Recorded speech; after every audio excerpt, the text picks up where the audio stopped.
Let us face the cold and hard facts of the firearms industry today.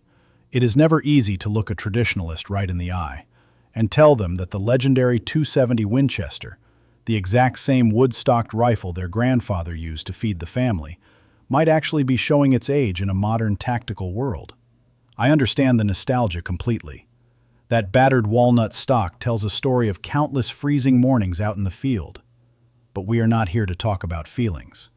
We are here to run the ballistic math and put this century-old cartridge under the microscope of modern applications. Since 1925, this round has built a massive legacy on a single premise: shooting incredibly flat. It offers a highly manageable recoil impulse, making it highly effective for shooters of varying statures, and it has proven its lethality on everything from eastern whitetail to massive Rocky Mountain bull elk. You can walk into any hardware store in America and find those iconic green and yellow boxes sitting on the shelf. But aerospace engineering and ballistic science do not care about nostalgia. We have industry giants like Hornady and SIG constantly revolutionizing projectile design and propellant efficiency. So we have to ask the uncomfortable question: has the modern era finally retired this classic American warhorse? Number 7. The 6.5 PRC.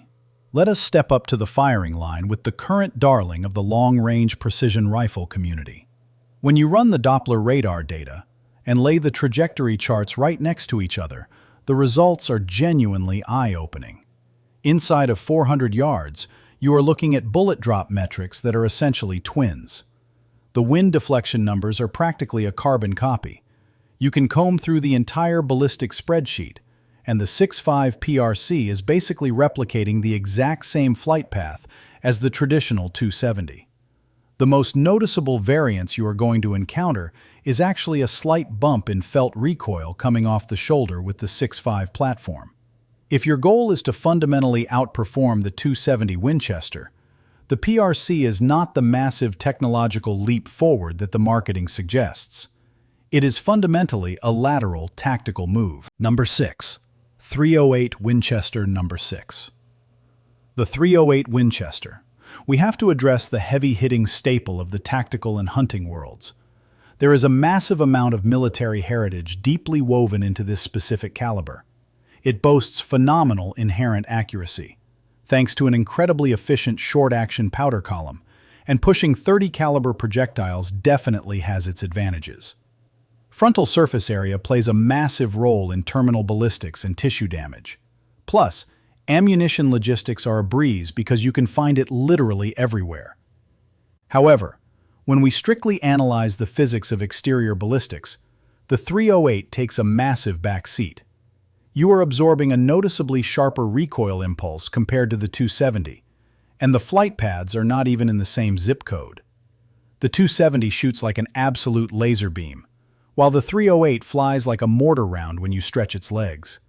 If you are engaging targets at unknown distances, or fighting heavy crosswinds in an open canyon, that looping rainbow trajectory of the 308 makes calculating your firing solution significantly more difficult. You might retain similar kinetic energy at the muzzle, but the shooter has to put in way more work to guarantee that critical first-round hit. Number 5. The 30-06 Springfield. All right, let us escalate things to the true big brother of the group. Think of the 30-06 as a 308 that just spent a year hitting the gym. You are driving those heavy .30 caliber bullets, roughly 200 to 250 feet per second faster out of the muzzle. This is the absolute definition of a general-purpose cartridge, and it literally helped win 2 world wars. But does that military pedigree translate to beating the .270 in the field? Let us look at the raw data. First off, you are accepting a massive penalty in shoulder punishment. Interestingly enough, your wind drift is frequently worse, because standard .30 caliber hunting projectiles often have lower ballistic coefficients. And once you push that round past the 400-yard marker, gravity starts pulling it down into the dirt at an aggressive rate. The raw kinetic energy and massive frontal diameter are undeniably present. But unless your specific mission parameter requires shattering heavy bone structures, it is very difficult to legally declare the 30-06 as a superior system. It is simply a different instrument in the toolbox, not a direct upgrade for the standard American shooter. Number 4. The 6.8 Western. Time to address the massive elephant standing in the room. This is the exact cartridge engineered by the firearms industry, with the explicit purpose of putting the .270 Winchester in the grave. When this hit the market a few years ago, the industry hype train was running at absolute maximum velocity. On paper, it looked like an unstoppable ballistic solution.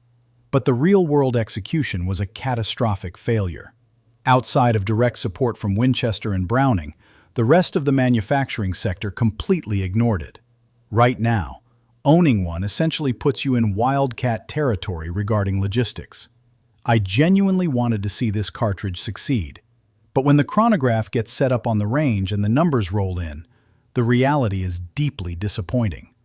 Looking at the 150-grain factory loads, it barely manages to squeak past a standard .270.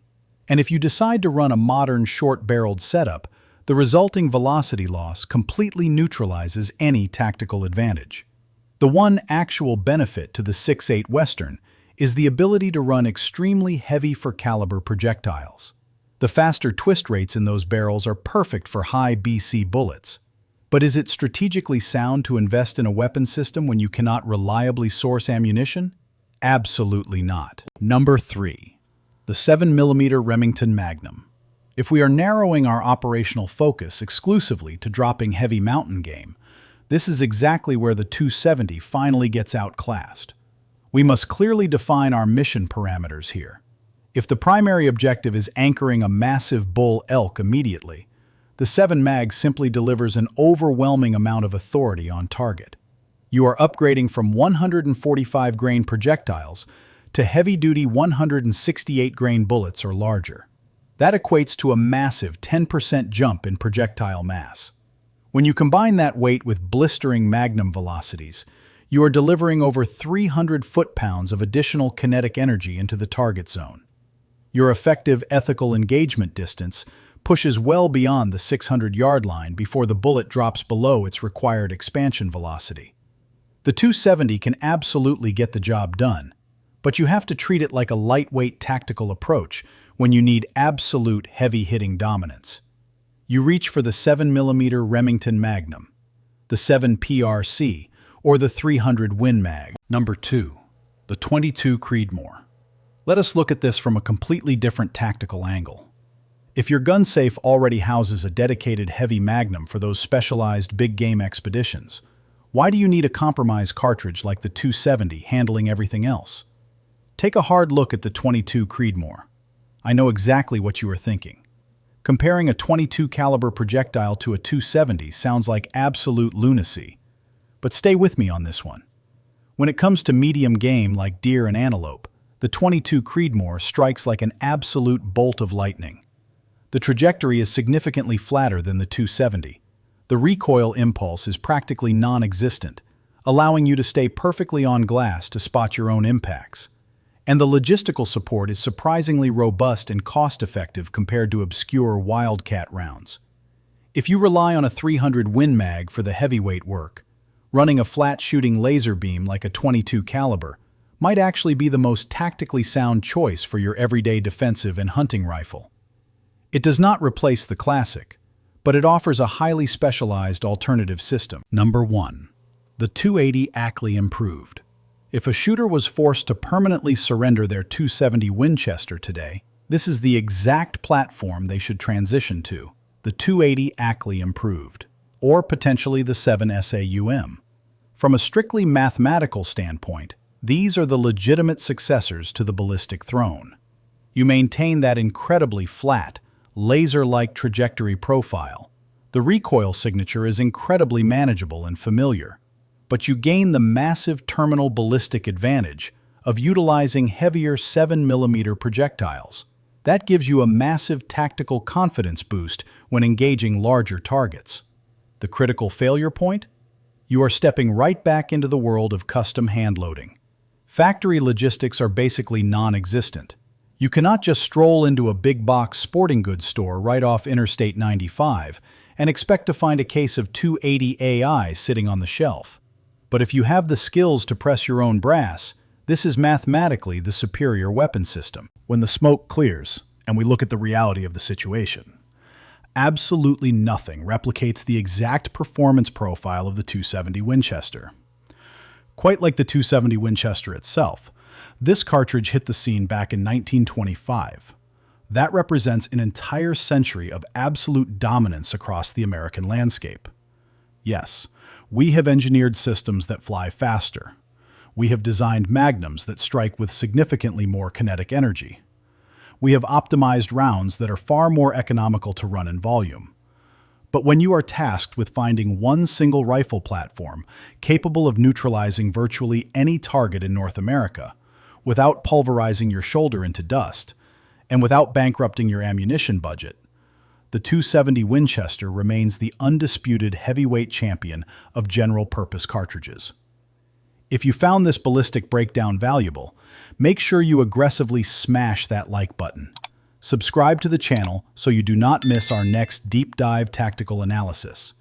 And get down in the comments section below. Let me know if you are holding the line with the classic 270, or if you are upgrading your weapon system to a modern Magnum. Stay safe out there, and keep training.